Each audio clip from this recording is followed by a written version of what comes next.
Welcome to Work the Left Side. I am joined this week, a returning guest from many moons ago. Mr. Isaac North is back in the house. Dude, how are we doing? How we doing, mate? How we doing? I'm not too bad. Good. Obviously, people who've been following this channel for a while will remember episode 6. You was one of 3 guests that I had on talking about Paramount wrestling. And then you obviously, you've leveled up since then, a few times. So are we cracking on? Obviously, since we last spoke, dudes, you're ticking the promotions off. You're getting, you're becoming like the go-to monster at a lot of places. Yeah, mate. Yeah. There was apparently a void to fill, and I managed to fill it in a lot of promotions. So I've been taking those boxes. Well, that's it. I mean, like I said, there was a gap there. There was a slot to be taken. And you definitely, if you're looking for somebody, 6'5", scary as fuck, it up. And it's like, Isaac, that's the man. That's who we'll get him on the phone. We'll get him in. Nah, mate, if you need to make some kids in the audience cry, I'm your man. That's it. I'm going to jump straight to. Obviously, I spoke to Ethan recently when we talked Odyssey, and he was bigging you up in there, like so. It's that that you've come in at Odyssey, and just absolutely sort of nailing it there. But surprisingly, it's not surprisingly, I didn't mean that in a bad way. But dude, you're a bit of a sex symbol at Odyssey. The ladies love Isaac North. Mate, they're a strange crowd. What can I say? I mean, I occasionally get the few weirdos in the corner, but no, there's something that obviously don't know what it is, but they're all weirdos, mate. So everybody loves a bad boy, man. That's what I sort of say. I was like, when I was talking to Ethan about it, and I was just kind of like, it's the Eric Northman from True Blood. Everybody wants that kind of tour. It's the drilling black stuff. That's all it is, mate. The drilling back stuff and the face paint. If they knew what was going on underneath it, mate, they'd just be like, see you later. It's just makeup. But we'll talk Odyssey, because I mean that's a promotion. As soon as I know somebody's worked there, I love to big them up. I love to talk about them. Just because of the atmosphere, I do think it's one of those places you could probably count on one hand any other promotion like it, where it's still real in Morecambe. The fans, the atmosphere. How do you find it there? Oh, mate, well, when they say it's real in Morecambe, mate, it's not a gimmick. There's something else up there, the crowd. But yeah, just the Odyssey show and everything about it, to be honest, man. The backstage, everyone that they've got working there, the people that are running it, the crowd, the venue, they've lightning in a bottle is probably the right word for that place. It must be good for you as well, though, because you can go out there and you kind of know that you've got them, exactly where you want them, and just the slightest mannerism, the slightest movement, they're going to react to what you do. It must just make it easier, but make it fun as well, kind of thing. Yeah, well, I mean, luckily, one of the things with the Isaac stuff is it gets pretty over before I've even got to the ring. So the whole kind of like vibing with the crowd is just a hell of a lot easier, whether it's having the goss in the corner cheering for me or the other 95% of the crowd absolutely hating me. We always have fun with it. That's it, dude. So that's it. I mean, well, you kind of hit it there. I was talking to somebody recently about the importance of just having a good entrance. That 60 seconds or 2 minutes from when you come out to getting into the ring. You've got to be able, especially somewhere like Odyssey. I know it's important. The fans have to know everything about you within that time. From the time it's taking you to come through the curtain to the ring, they've got to know whether they're going to cheer you, whether they're going to boo you. The kind of. So yeah, nail that entrance. Job good. Yeah, definitely. It's just always been one of those things that from going back and from me first watching wrestling, it'd be the big entrances that kind of had had my attention. Like obviously your Undertaker, your Kane, even like your DX, like anything with big fireworks or spooky music, anything that kind of just stops it being normal. Yeah, you just kind of, you took your eyes, you transfixed kind of thing. You just sat there watching it and it pulls you in. Right, well, I don't think I got to ask you this question last time, so we'll tick the generic box. What made you get into wrestling then? What made you take those first steps through the doors at the school kind of thing? At the school, right? Well, I mean, I started a little bit later than everybody else, but DDP, thank you for always keeping me level with that one, because obviously he only started in his I think it was his mid-30s he started. 35, 36, yeah. Yeah. So it was just before my 30th birthday. Basically, like the band that I'd been in at the time had just like fallen through, and I was down and out. Like I'd tried to get back into like another band, and once you kind of like been touring with people, and you've got a catalogue of music, and you've got comfortable with everything there, starting fresh again, it was like I just did not have that in me again. So I was just kind of like sulking about, and one of my mates that I work with was into wrestling as well, and he told me about a school in St. Helens called Infinite Promotions, and I mean, it took me I think it took me about 2 months after the first message that I sent to him, because it's kind of like I hadn't heard of any wrestling schools about at that point in time. I think it was like the UK NXT tournament. It was around that point in time that I think people started realizing that these schools are actually they are there. You've just got to look for them. So yeah, after I sent that first message, I was kind of like, all right, I'm gonna go, and then I'd just like, oh no, I'd shit out, and then I got through the door, and yeah, you take that first bump, and I think from that point if it's something that you want to do or not, because let's face it, you're throwing yourself on the floor. If you can do that comfortably on your first session, then yeah, it was for me. That's it. Yeah, if you throw yourself back and you get up, you think, no, not for me. Don't like it. Right, I'm off. But yeah, you do it a couple of times. Realize you're not made of glass. Get up. You're like, right, there we go. Jobs are good. And I mean, the promoter must have loved you, dude. I mean, like say, some dude walking in at like 6'5", he must just be like, yes, ching, ching, ching. Please, God, let him work. If he can work, this is going to be awesome.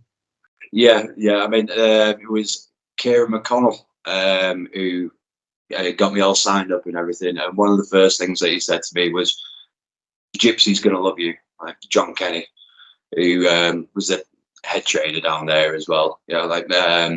And yeah, just as soon as he saw me, like, bloody hell, look at him. Yeah, kind of.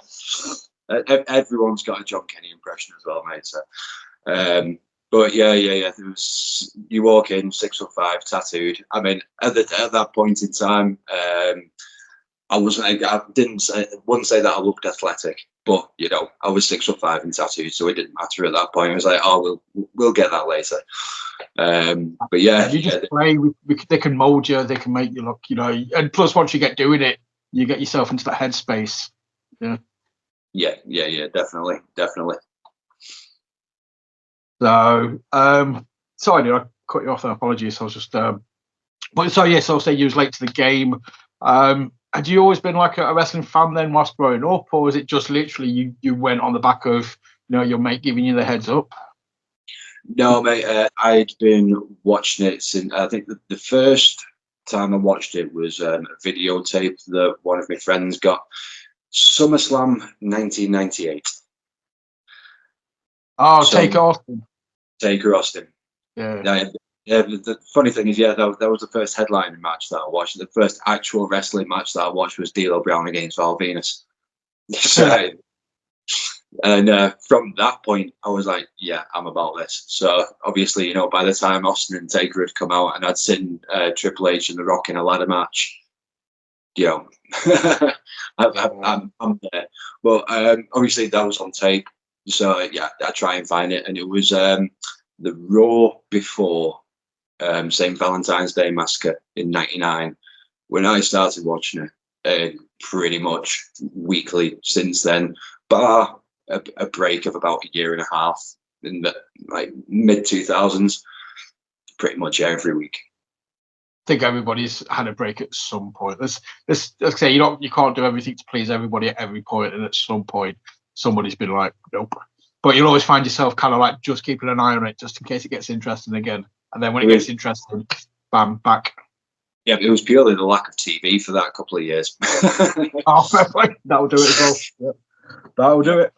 So obviously you mentioned like, you know, the wrestling thing. I know I was going to bring this up at some point. I was going to mention the music and, you know, bands and stuff. Purely just randomly on the back of, obviously anybody who's watching this knows me personally. It's got me on Facebook. Knows I do movie polls, you know, like best films of the decade, blah blah blah blah. And I think there was a horror film, there was something else. I think it was like 2 horror films, something else, and then there was Almost Famous. And kudos, mate, you vote a lot. But I was like, before I even did it, I was like, Isaac's going to vote for the horror film. And then you just popped up and voted for Almost Famous, and I was generally like, you know, it proper took me aback. Like I messaged you, and I was like, dude. Mate, it's well, I'd like to say I was in bands growing up, and I think that film to anybody who was a kind of like teenage wannabe rock star, you know, it was the holy grail of movies. And let's face it, we all had a bit of a thing for Kate Hudson at that point in time, you know. So no, it was just fantastic film, and I literally any kind of movie, music biopic. You know, so like the Freddie Mercury one that like come out, you know, the Elton John one. I mentioned to you about the Tina Turner one. Just I watched the Bob Marley one the other day, and yeah, it's just anything about music. It's always got a place in my heart. Have you seen sorry, we'll get back to wrestling at some point. But have you seen a film called Singles? Singles. It's like it's mid '90s film. It's Seattle based. It's about grunge and stuff in Seattle. I don't think I have. You know. Well, look it up. There you go. You told me about Ike and Tina. You look up a film called Singles. Eddie Vedder pops up in it as well. That's how Seattle it is. Eddie Vedder's acting as well. Yeah, I'll be checking that one out. So, but and that's the thing as well. That you know. When you're in the band, like say you're touring, you're on stage, so you're obviously no stranger to having eyes, you know, having loads of eyes just on you performing in front of a crowd. Did that kind of translate into wrestling when you first went out into the ring and everybody was looking at you? Did you kind of get that similar vibe, or was it just totally different but kind of the same? Very much so. It's why I've always been kind of comfortable going out there and doing the weirder stuff. You know, I'm doing a bit of a performance. Just like when I was in the band and I'd be on stage, it'd be, you know, like that one guy in every band that's flying around like an absolute knobhead. Yeah. This guy.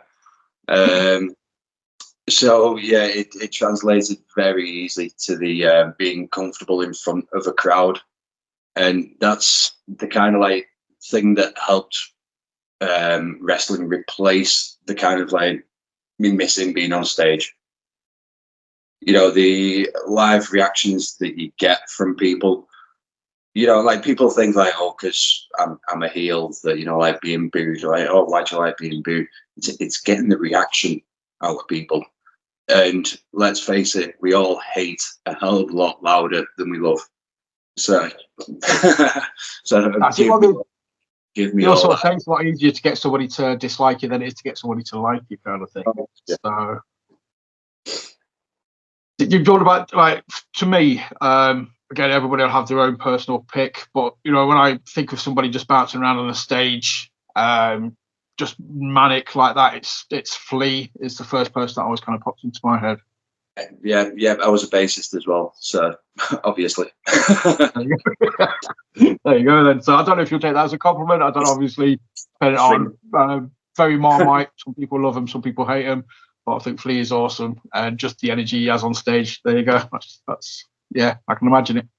Yeah, that's it. You know, like you said, that one person just in every band, you know, that you just look at and you think, what are you doing? You know, like Wes Ball and Limp Bizkit. It was like, how did he end up there? Like, what? Well, that's it. Yeah, to look at the rest of the band, and you got Wes, and you're just like, wow, dude. How you know?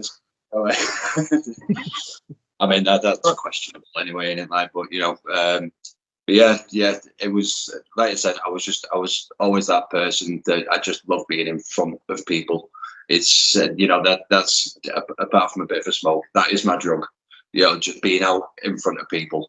There's no feeling like it. You know, the more of a reaction you get, the more it just fires you up. And like I said, there's just nothing like it, man. It's just adrenaline, and I can only presume, you know, from on the other side of the rails kind of thing. But I do imagine, you know, that's why so many people find it so hard, you know, to quit later on and stuff, because like I said, man, it's a drug. They need that fix. They need that adrenaline. They need the pop of the crowd, or you know, just Oh, like you know, when you have like the internet knobs, you know, like proper hammering it on people. You know, like, oh, you're too old to be doing this. You know, like, oh, you're not good enough. You're like, look, until you've been in that position, you can't say anything about it. You know, you just can't. If you've never felt that, then you don't understand that feeling. Yeah, and you know, exactly. And I'm talking. This is from my level of wrestling. You know, I can't imagine it. You know, like when you Ric Flair, and it's like, yeah, how many times has this guy retired? And like, when was his last good match? We don't know. I can't. It was probably when he should have retired, you know. But we can say he should have retired there. But we don't know like what retiring did to him. Like, mate, you take that, like you say, you take that drug away, you're gonna have withdrawals. Some people are like, "No, I'm done with that. Fantastic." Others are just always going to be after that high. Doesn't matter if you're 50, 60, 70 years old. Like, if somebody's saying, "I will pay you money to go out in front of that crowd," why are you going to say no? Yeah, that's it. You can't pay bills with integrity. That's what I say. No. So, but yeah, I mean, that's the thing. So, you know, obviously Flair, Funk, God bless Terry Funk, you know, always got the reaction. Yeah, you know, retired about 20 times. I think that's before Flair, he was the, you know, Funk retires every year, ongoing joke kind of thing. But yeah, why wouldn't you come back? Somebody's going to give you money. The fans still pop for you. Dude, just stop doing. Like, geez, I'm not even showing up and taking that money. Yeah, that's it. Like I said, just turn up to it. Right. So obviously rewinding again a little bit then. So when you start training, I'm always interested how people kind of come up with the character, where they are now kind of thing, and the kind of the progression of it. And, you know, was it like a clear vision, or has it just been a steady evolution? And you kind of, obviously you've tweaked it here and there, but did you kind of know where you was going, or was it just a case of fuck it, I'm just going to go with what works and emphasize that? I would love to say that there was a grand plan. No. On my way to the first show that I didn't have a name. All I knew was, all right, okay. I got thrown into the deep end with that thing. It was like just shy of 3 months of training. And they're like, oh, let's just get you on at the carnivals, throw you into the deep end, you're fine. And I mean, yeah, I was. I mean, looking back on them, I'm like, oh God. But no, you know, I feel like you need that as part of your training. You need to go out there in front of the live people and figure out what works and what doesn't work.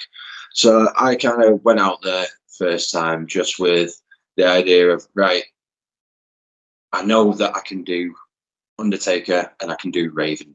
So I went out there, cut off jeans, black, a little bit of eyeliner. I think I might have had a contact in. I can't remember at that point. But yeah, just tattooed guy, cut off jeans, bit gothy looking. I'll go out there, give somebody a choke slam, maybe a DDT or something. You know? So you know, it was very much that on the I said the carnival-y kind of like shows for a little bit of time, and then doing those got me in with EPW, like a touring theatre company. And yeah, when you get to go out in front of those crowds, you figure out pretty quick what works and what doesn't work. When you first like kind of start getting out there, you do kind of think, right, what cool moves can I do? Let's learn this, let's learn that, and it's all about the moves, how much we're doing, how much we're taking. But when you're going out there week after week, like 2, 3 times, 4 times a weekend, like you quickly learn. All right, okay, that was fun for the first 6 months to a year. Let's figure out how to do this properly now. That's it. How to tell a story. Sometimes less is more. Obviously, it's easier on your body as well. Oh mate, like for that first like year, I was going out there and missing swanton bombs in like Thai boxing rings. Like I'm doing anything, whatever you want. But then lockdown happened, and you know, like I was kind of seeing a few of my friends kind of like starting to get places, you know, like Liam Carr, he was getting about a few places. And I was starting to see, all right, okay, there is actually a way up here, because like I said, I was just doing the kind of like the touring theatre stuff and the like summer camps and stuff like that.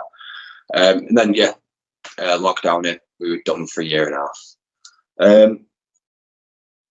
Yeah, when we came back, I mean, a few things just fell in the right place, and then I'm just like, all right, let's just go in with this gimmick. Let's go in heavy with the gimmick. So I just started putting a little bit more face paint on, and I started doing the black stuff with my mouth. That started, like, people started noticing, like TNT were like, hey, I like him. Rise were like, hey, come over here. They're like, right, there's face paint stuff and this, right, okay, throw it on, bang. let's just balls deep with it now. And yeah, it just, the more ridiculous, the more creative, just the more weird I get with it, the more people just seem to go, well, that's different. So even if it's kind of like all right, okay, maybe I might not have the best wrestling match on the card, you know, I'm not going out there and exchanging holds with somebody, but when you're going home at the end of the night, you're gonna remember that 6'5" tattooed dickhead in the face paint, spitting black stuff everywhere. Like That's it. That's the moment. That's the thing. I mean, and again, you know, every show needs that. Yeah, you know, it's cool to have a couple of guys on that are going to chain wrestle, that are going to exchange holds, that are going to be reversal, and you will remember it and you will talk about it. But you will also, like you said, talk about the big guy, just scary as hell, you know, just absolute annihilation kind of thing.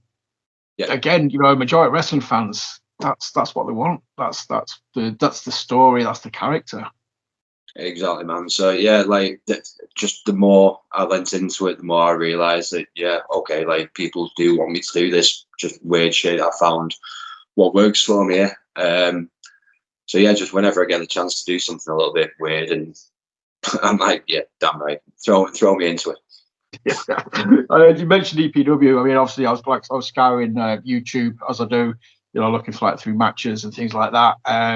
I noticed you had one against Big T Justice, which is a guy that always kind of stands out to me. That must have been weird for you though, because the dude's like 7 foot tall. Yeah, that'd have been for Unstoppable, I think. Was it Unstoppable? Sorry, yes, sorry. Because yeah, I remember that came up with EPW's Unstoppables, and there's the TNT one. So yeah, so I got the wrong way around. But yeah, Unstoppable. Yeah, man. I did. I wrestled Big T a few times. I had him a few times for Superstar Pro as well, which was how I pretty much got everywhere.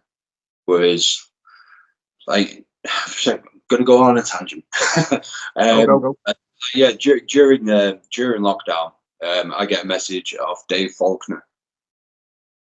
Like, few people know, few people won't, whatever. Dave messages me and goes, I've got a booking for you if you want it. Starting up this company, Superstar Pro, me and Jay Apter going to be running it. I'm like, yeah, man, yeah, give me bookings. And he's like, yeah, mate, yeah. Just as soon as I'd seen you made that woman cry on that charity show, I was all for you.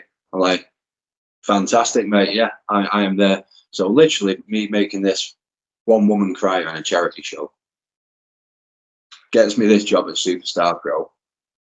Jay Apter then sees me for the first time, gets me on the TNT.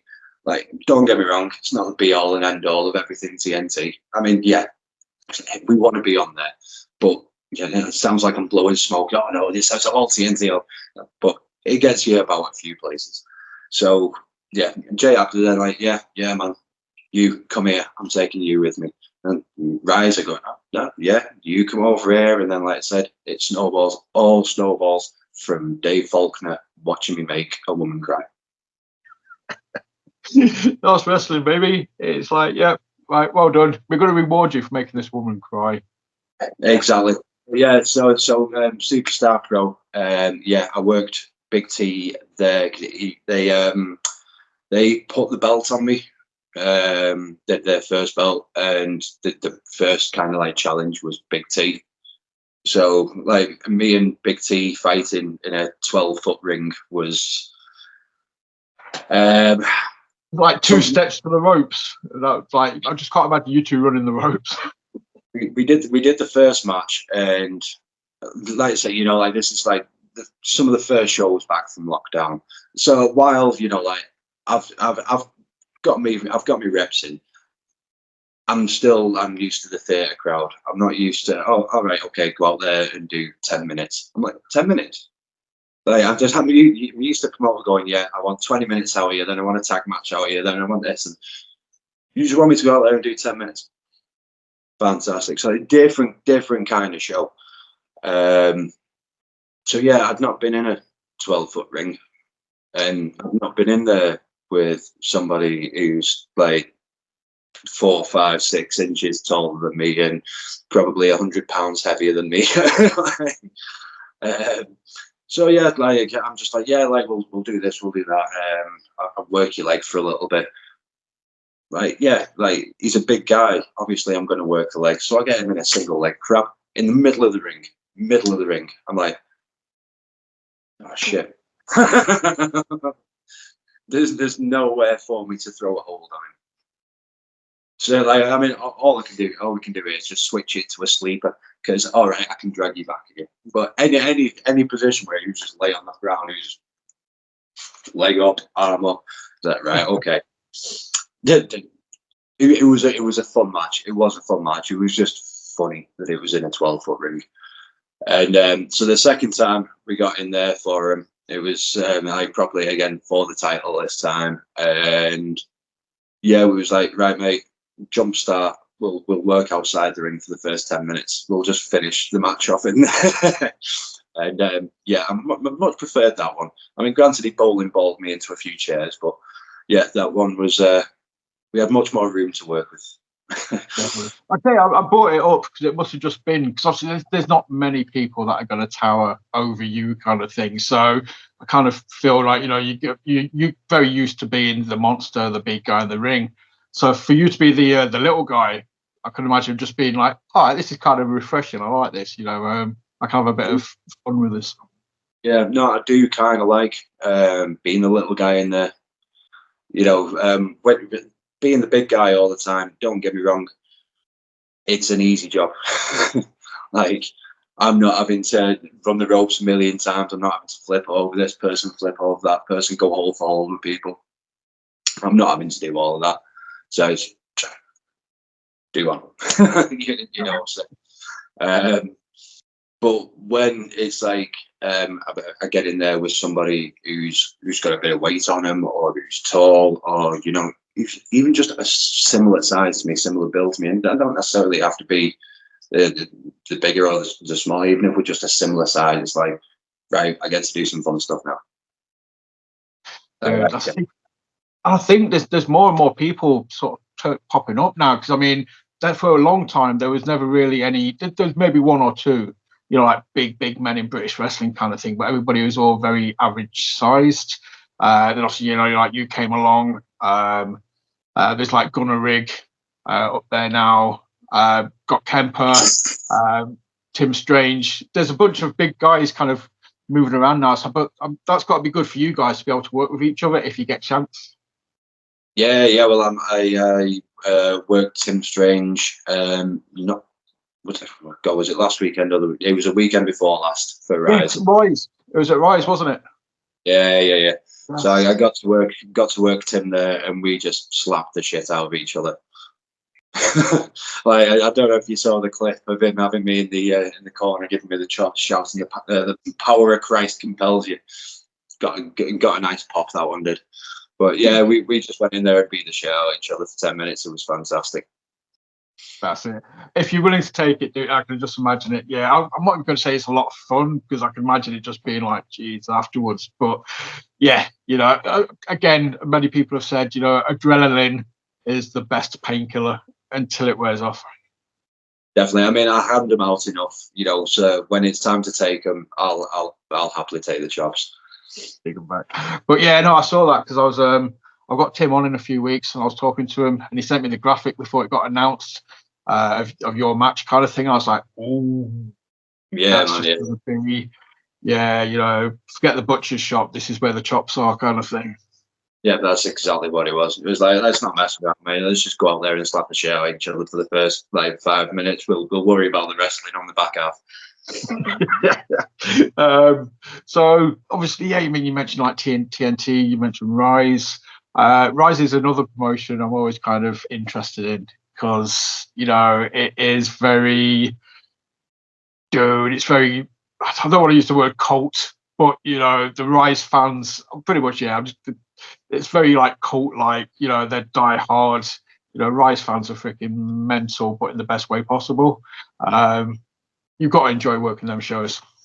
Yeah, man. It's that's I look at you can look at wrestling shows like music shows, and being from the two worlds, I kind of do, mate. I kind of do. You look at your theatre shows, big family shows. It's your pop music.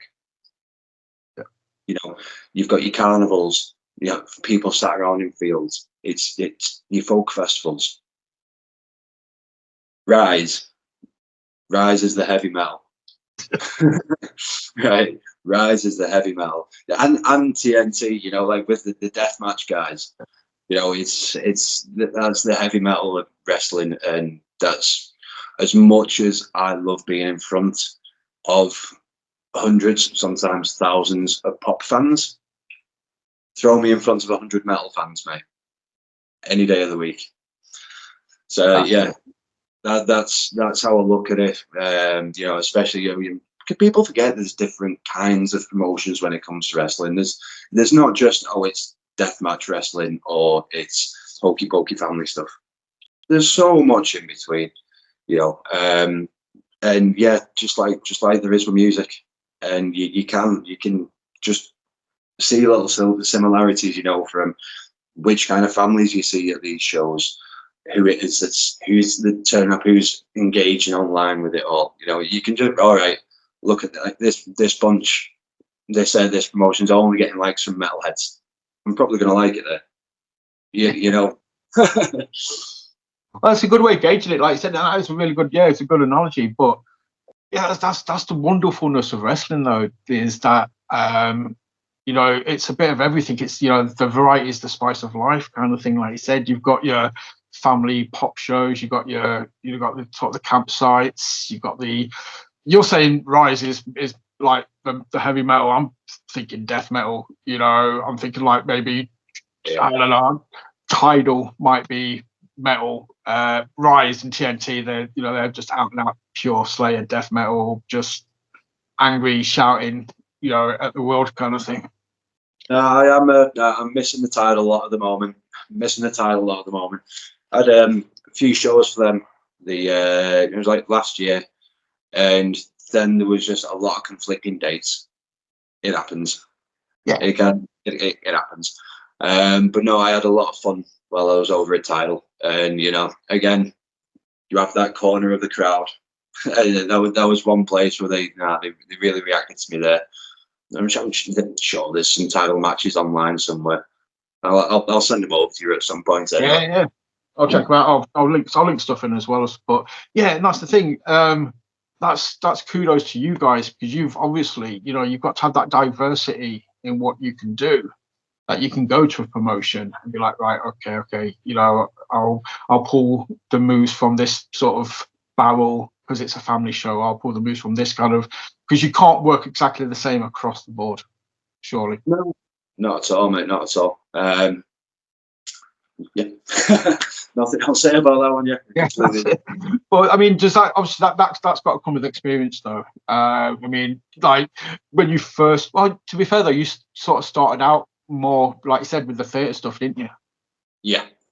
So you kind of started working that style from the get-go, and then what was it like then when you actually first, when you got to let loose, like at the TNTs, and you just got to go you got to go metal basically. It was like the first time you listened to metal. I mean, we're all aware of music when we're kids. I don't think we're all aware of metal when we're kids, not unless we grew up with metalhead parents. Like my parents loved lots of music. I mean, it did come from classic rock, but we're not talking metal.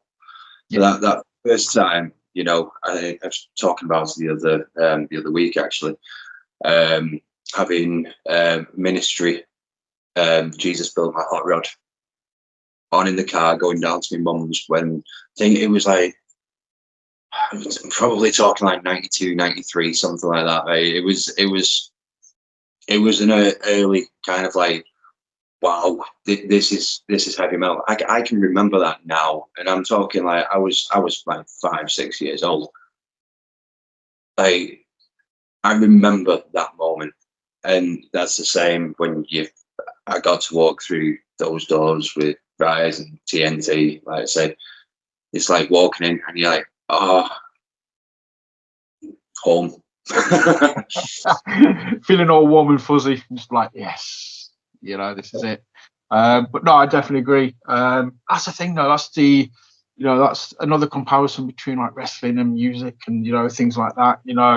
Certain things that they just they embed themselves in your persona, in your memories kind of thing. You remember this or you remember that. You can't remember anything else from like, well, I probably remember 2 or 3 things from like when I was 6 or 7, but I can remember watching the Snake fight Macho Man on the arm, for in WWE kind of thing, or WWF, or the first time that I heard Queen live at Wembley in '86. It's just random things like that just set themselves on you. And like going from the family shows, like the pop music, and then having your ears blown off by metal. Don't get me wrong, it doesn't take anything away from the songs that you loved. You've just got a new toy. So it's like, as much as I will always love doing those like shows in front of like big family crowds. They absolutely hate me. It's amazing. They're so easy. It's so much fun. I don't want to take anything away from that.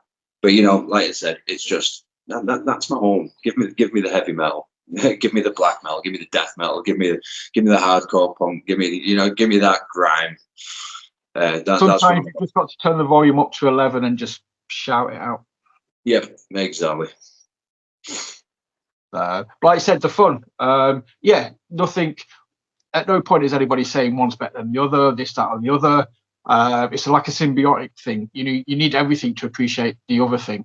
Everything works really well in harmony. But if you get booked by a promotion that you've not worked for, do you check out the stuff on YouTube to kind of gauge, right, am I going to get to be metal here, or is it going to be a family show? Do you kind of have to prep if you get a new booking? I mean, yeah. I know some people do, some people don't. That's why I was kind of always curious. The easiest way to kind of like know where you're working for is straight away just look at the match graphics. Right. I'm not saying that I won't work for people who can't really be asked with match graphics, and I'll just throw something together and throw it out there. It's like, all right, you're not internet people. Whatever, just get it out there, get your promotion done. But I know from that normally they're a fairly old-headed promoter. So your old heads want kind of old style, all right, go out there and work the crowd. So it's just, you know what I mean? That like you can tell from, right, he couldn't really be asked here, or like he doesn't want to pay someone to do what he didn't have to do when he was promoting 20 years ago. You know the ones, you've seen them. Yeah. If you've got American wrestling on the posters. yeah, exactly. But when you see somebody as, you can tell, all right, they are either, some kind of graphic designer, or you've employed somebody to do this, and they've got, you can tell from those kind of posters, like, right, well, these guys, all right, well, you might not be selling out arenas or whatever, but you can tell from like a poster that looks like a metal poster. Goes back to the music thing again. All right, okay, I get to go and do some flips and some stupid shit over there. I get to go out and I'll get to have fun at that promotion. If it's kind of like a brightly coloured but still well done, then you're probably talking like social club family. And again, like with those ones, it's like, I know I'm not going to have to go out and do a million things in this match. Go out there, work this crowd. So you can tell a lot from the match graphics. Literally just the match graphics. That's an awesome shout, yeah. Because no, you said it's like one of those things where I never really thought about it.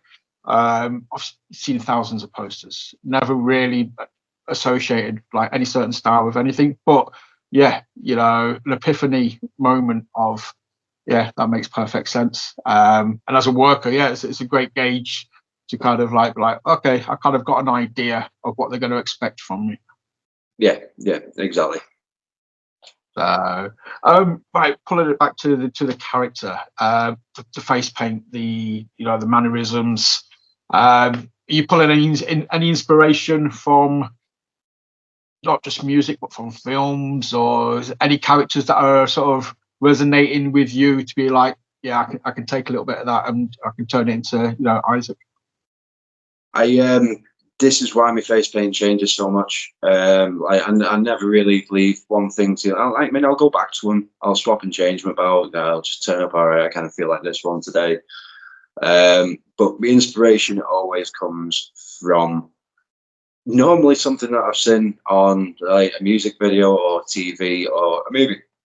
So the first time I started using the kind of like white face paint that was like kind of half across my face, like that was from those like Japanese style Last Samurai.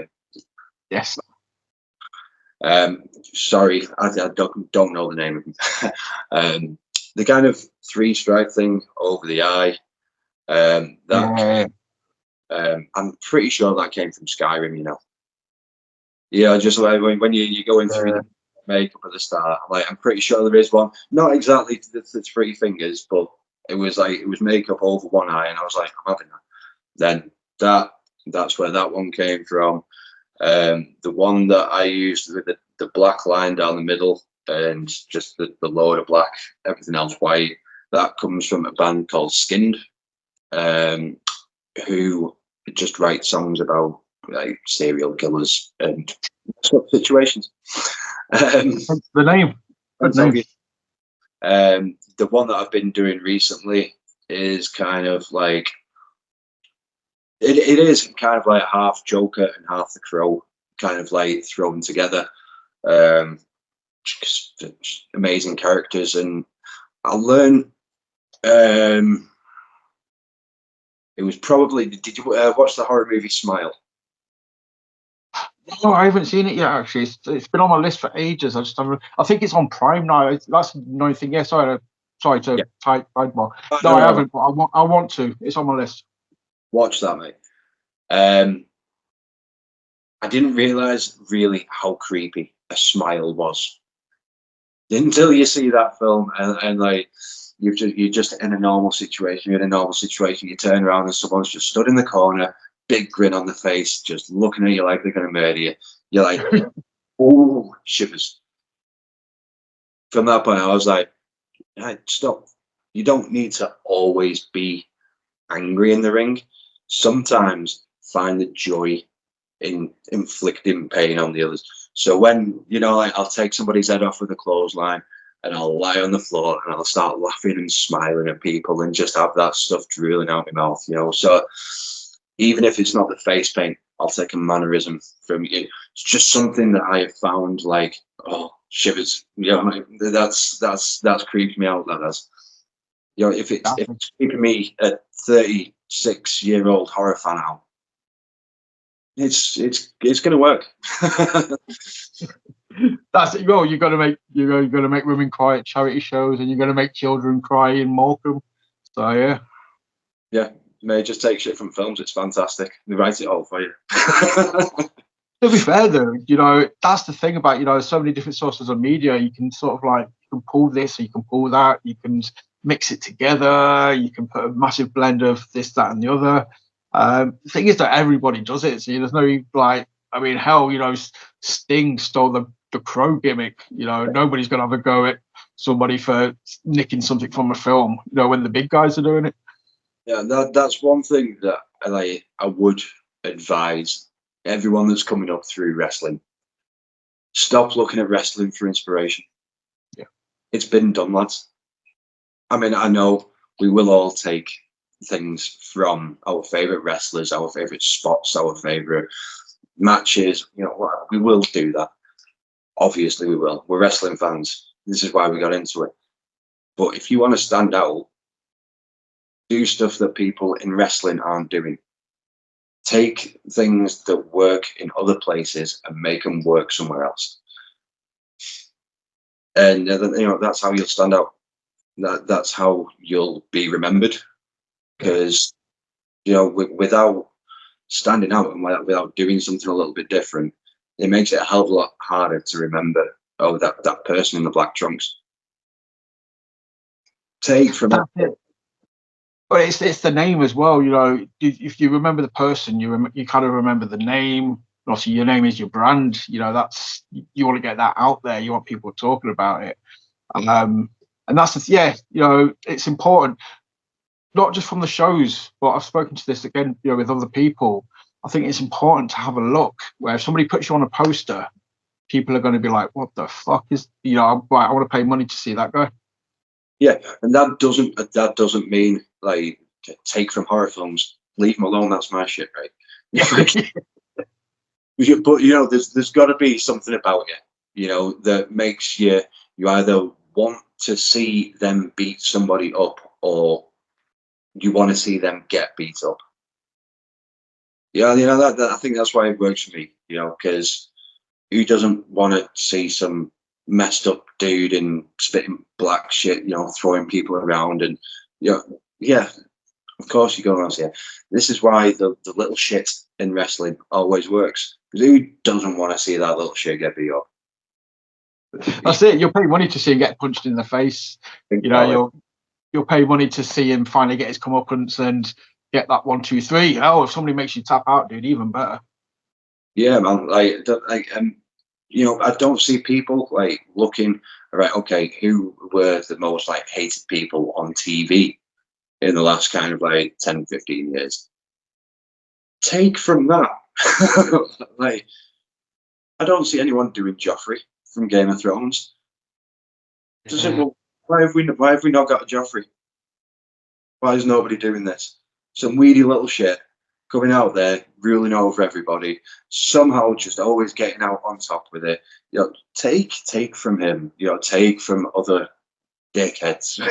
You know, if that's your job, just find stuff, take stuff, take inspiration. That's it. If you're going to be heel, yeah, man, tap it. Like you said, this, it's not just like you say, it's not just horror films, but like music videos and things like that would be an amazing source for, you know, visual kind of guides, or, you know, what works. But yeah, like TV.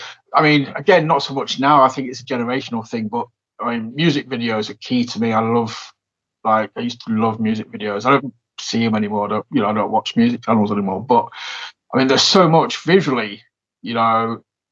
Like you right from like I used to love like watching Tool music videos, you know, Slipknot. Yourself too, man. Those like your Schism and the pop. Oh mate, just fantastic. The little wooden doll things, that's creepy as hell. But you know, if that's one of my first thoughts, but I think if I'm looking to if I want inspiration for something that's just creepy and just like yeah, that Tool music video is one of the first things I think of. You know, even after like 20 years, it's just that embedded.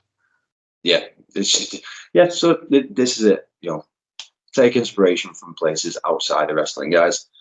Yeah, this has worked other places. It'll work in wrestling. Trust yourselves. Trust yourselves. Like we said, man, you know, obviously it worked for Sting. Hell, you know, if it can work for Sting, it can work for anyone. Exactly.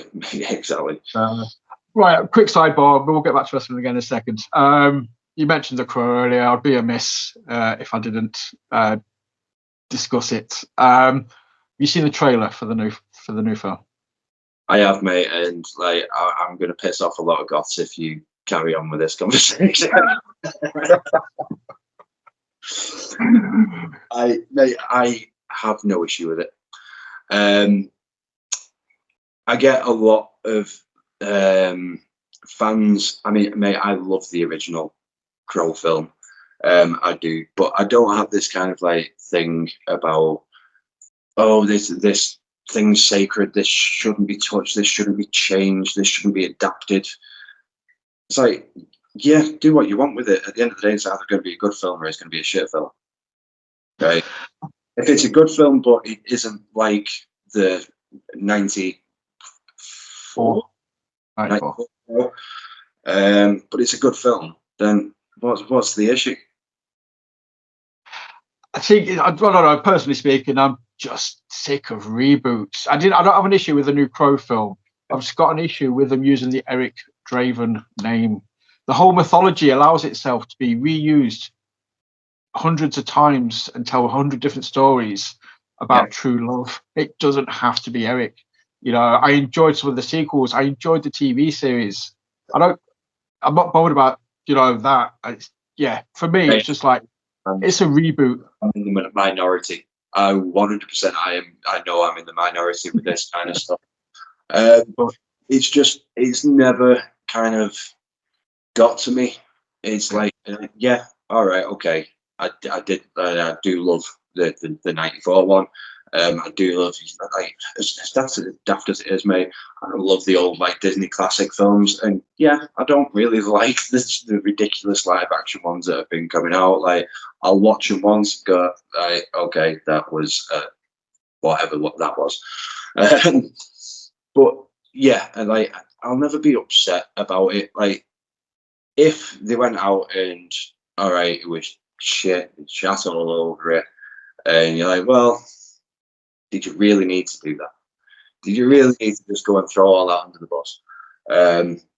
Yeah, I can't understand. But if it's still a good film, mate, I will go out. Yeah, it's a good film. It's just it's the remake aspect of it more than anything that to kind of just makes me paranoid, because with the exception of, I don't know, Evil Dead and Halloween, there's very few good remakes. Yeah, no, mate, you're not wrong. I'm a stoner, mate. Like I don't worry about these things. Put it on, kill some time. In 5 minutes, I'll forget what I'm watching. Like, so, but yeah, obviously, I just had to bring that up because we was talking about like inspiration. Obviously, not to step into your territory, but even when that film comes out, I can imagine there being a few aspects of it and just being like, "Yep, thank you." Yeah, it's one of the joys with the kind of like thing that I do is that I can like if something new comes out, it's very easy to just go, I kind of like that. I'm going to steal a bit of that. Let's go. Let's paint that on my face for a little bit, because there isn't with me. Like I tried to stick with one thing for a while, but then you'll end up forgetting one lot of face paint, or you'll run out of one thing and you have to switch it up. And I just change it when I want to change it. Why am I worried about this stuff? So yeah, I'm sure that there will be aspects of that coming into it. Yeah, like, there will be. I'm just waiting for you to come out one time with a little black hat and just start miming and just waving at people and just freaking them the fuck out. That's halfway there, mate. That's halfway there. Every now and again, like if I've not got a load of the black face paint on me, it's like instead of completely doing all of this part of my chin with it, right? Okay, I'll just do this part of my mouth, and like I'll just, oh look, it's art. And going back to that smiling thing, just you stand there just smiling in the corner, or you've hit somebody with something, you lie down and stare at a kid with that big grin on your face. You're just like you see him like, yo. I can just imagine it though, just literally you stood there just doing a little wave to some small girl and be like, ah, and just leg it out of the building. It's mean, but it must just be so satisfying as well. Because again, you're getting the reaction. You know what I mean? These people have invested in what you're doing. You've got that connection, and that's key. No, definitely. It was a Kingdom of Wrestling, Southport, about 2 weeks ago. Came back after my match. Promoter was backstage. He was like, "On your entrance, 2 families had to leave." I was like.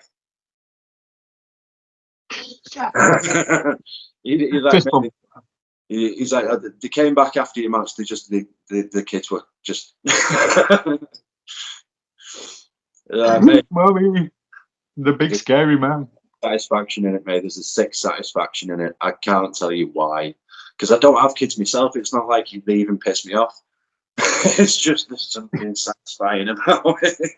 So it's not even a revenge thing. It's not like they woke you up in the middle of the night and be like, right, I can't take it out on mine. I'm going to take it out on somebody else's. It's just pure joy. Don't even know what. Pat yourself on the back. Yep. Dude. So obviously, we've talked, numerous promotions, Rise, TNT, EPW, Unstoppable. Anywhere. Again, I always ask, to do the Chris Jericho thing, the list. Have you kind of, I know people like to do lists of talent they want to work with. Have you got any promotions that you would be kind of looking at and keeping fingers crossed that you're on their radar? When I started wrestling, I kind of like looked at the whole, right, realistically, where's the ceiling? Where's the ceiling with this? And at the time, I was like, I will never get to ICW and I will never get to Progress. I'm pretty close. Mate. And that's the last thing. That's the last thing that was on my list of places that I will never get bigger than that. Dude, to be fair, both shows, it works, it fits.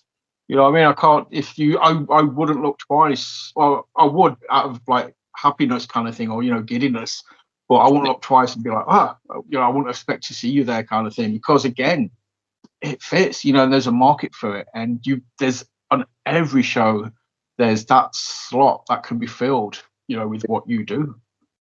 Yeah, so like, just keep my head down, keep working, keep getting those bookings, keep doing the hard work, and hopefully I'll tick those 2 boxes, and I'll not be stopping, but I'll be happy knowing that I've already accomplished everything that I thought I would. Dude, that'd be amazing. That's a good. I'm sorry, I've just clocked the time as well. I said I'd only keep you for an hour. But yeah, dude, if you hit those, that'd be awesome. But that's the thing as well, though. I just think there's that many promotions within the UK that are just so big. I mean, obviously, Progress and ICW, they have WWE Network prestige about them. Yeah. Yeah. So, but mate, obviously, well, fingers crossed for you, dude. I think that'd be awesome. There's still more kind of not a chance to sort of talk about. Right. Last thing, I'll let you go after this. But obviously, I've noticed recently, you kind of come into the ring. You've got Anna. You kind of like, it's not just yourself coming out now. There's more of a flamboyant entrance. Obviously, I've been a wrestling fan for years. I remember Violet Vendetta in HXC days and stuff. So I'm just glad to see her back. What's it like working? What's the good working vibe? Mate, she's something else. Anna is. She's something else. Is Violet. I met her at Pro Wrestling for You down in Stoke. I filled in for it was Chucky Thunder when he first got his diagnosis. In fact, he's fantastic that he's doing well now, and I absolutely love seeing him back. But yeah, when that happened, like obviously, they think, oh, who can we get to replace that flamboyant? They thought me, obviously. But no, I went down there, and Phil introduced us, the promoter, introduced me to Anna, and literally the first thing she said was like, "Do you need a manager?" I'm like, well, yeah, I'm can't say no to that. Can I? Let's talk. Let's see how this goes. And mate, she's one of my best mates. She really is absolute star of a person. Amazing to work with her. It's always fun having her on the entrance, having her giving the crowd some shit. It's always great having her. Just imagine, obviously, it's kind of refreshed it for you as well. It gives you a whole different sort of dynamic to work. Like you sort of said, there's 2 of you making people cry now, not just one. Yeah, exactly. And like if she's not making, like if I'm not making the kids cry, she's like doing other things to the lads. Their eyes don't always follow me in the wrestling ring when she's out there.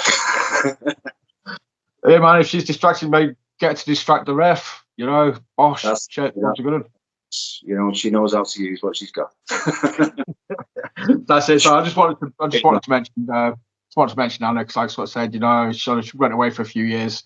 Just glad that she's back as well. Glad that she's with you as well, because I think from what I've seen, you make an awesome team. So, and yeah, it's just nice to see. So, dude, right? I said that'd be the last thing. I will let you get gone. Just hit up your socials. Where can people see what you're up to and where you are? Well, to be perfectly honest, I can never remember my actual social tag. So, just search my name. I'll pop up. I'll tag you in stuff as well. So I'll tag you in. In fact, you find me on all of them places. X, Insta, Facebook, all that bollocks. Yeah, in the next month, I've got a few coming up. I've got Bolton Town on the 5th, obviously Odyssey this weekend coming up. TNT, I've got this list here because I was like, I'll guarantee you I'll forget something. So now, EPW in Clitheroe on the 7th of April, Pro Wrestling for You on the 13th in Stoke, In Your Scouts for Infinite Promotions over in Bootle on the 20th of April, Infamous in Runcorn on the 27th, and GPW in Hindley on the 28th. So there's plenty of places to see me next month.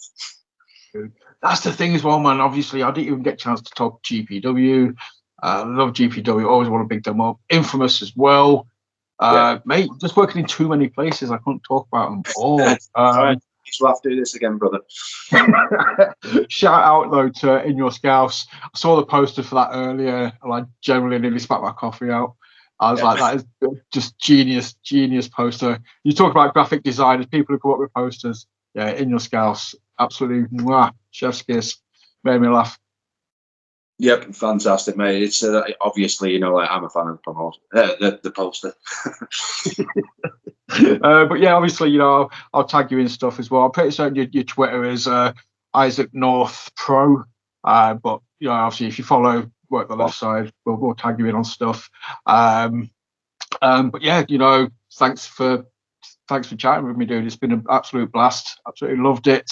Like I said, not really had a chance to talk about half the stuff I wanted to, but time kind of got away from us. So yeah, if you're up for it, open invitation. You know, we'll chat again soon down the line.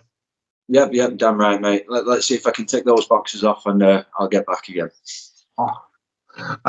But everybody else watching, you know, generic stuff, hit like, hit subscribe, share, comment, do what you can to get eyes on the prize. And we will see you again very soon. As mentioned earlier, I've got Tim Strange coming up, James Grayson, got loads of other people coming up as well, Act 2. So yeah, hit subscribe, hit the notification bell, it's free, and we will speak to you again very soon. Thank you for watching. Goodbye.